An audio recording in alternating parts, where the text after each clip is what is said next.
Today I'm going to talk about greening the military. Now, when I talk about greening the military, I'm not talking about this young man here and the face paint and the camo. I'm talking about renewable energy technology and efficiency standards that make our military safer and more efficient both at home and abroad.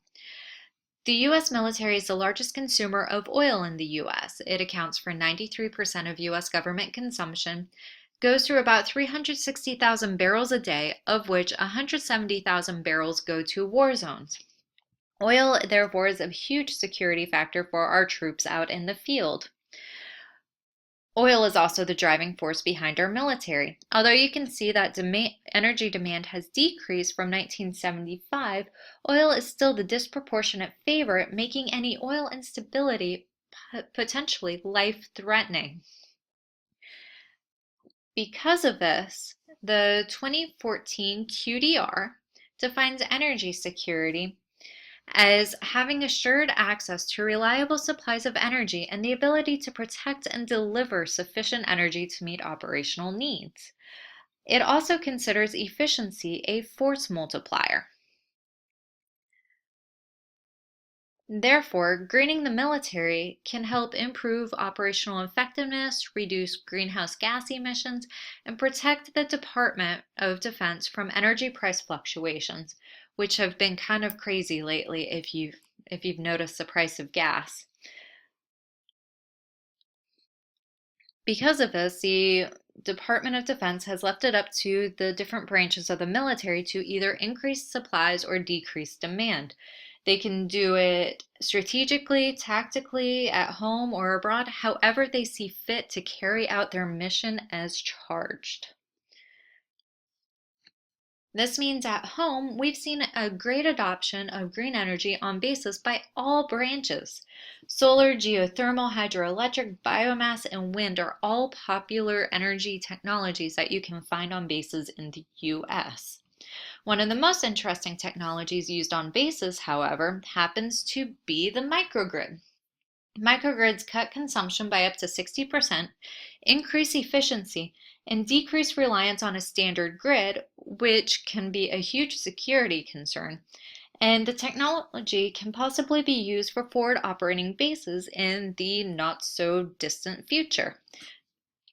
Now, the Air Force has become instrumental in the use and development of both bio and synthetic fuels. They use it for almost all of their vehicles, planes, trucks, all of that.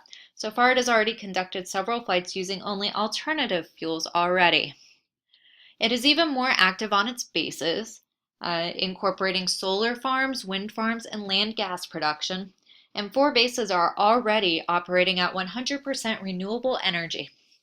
That's a picture of Hill Air Force Base, and it happens to be one of the largest solar farms in the US. The Army has mandated 25% of its energy must be from renewable sources by 2025.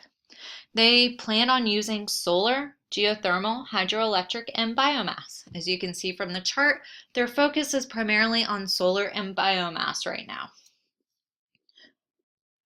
They are also incredibly interested in efficiency, using net zero buildings which produce as much energy as they consume, and using field-ready LED lights to replace fluorescents. It may be a small effort, but due to its large scale, it makes a huge dent in their energy consumption.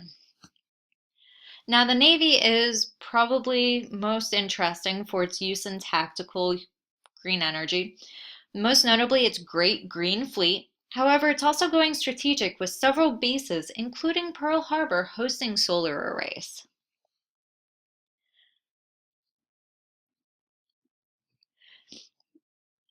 A focus on efficiency has led to LED lighting on bases, non-toxic anti-barnacle coatings to help ships cut through water more easily, and next-generation desalination processes which could be used in drought-stricken areas or on stranded ships. So I'm going to switch tacks a little now and talk about military technology crossing into our lives. You all know about GPS, which was military before it became civilian, as well as, obviously, the internet, which you're probably using right now. We use these every day, but they came from the military. So how does this happen? Well, the military has the resources to research some of these crazy sounding ideas. And they also have the ability to implement them on a large scale, making them feasible for everyday life. So, are any of these green technologies going to actually cross over into civilian life? Well, microgrids are already being used in some places, and there's a high demand for better use of them. Desalination, once it can get the process down, is in high demand, especially in places like California and Israel right now, places that are affected by drought. So, how can we get this into civilian technology? Well, we need to build upon research that's already been conducted to find out if there are other uses for the technology and ways to make it more efficient, especially in the production process. That's really the bottleneck for all these issues. Um, we also need to focus on community outreach. We need to start talking to our politicians. We need to talk to our military people and find out how it affects their lives and see how good of a change it's really been on some of these bases. So I kind of lied when I said this presentation wasn't about this young man. Greening the military is really about keeping our soldiers safer, making sure we don't have to do convoys to keep people safe anymore.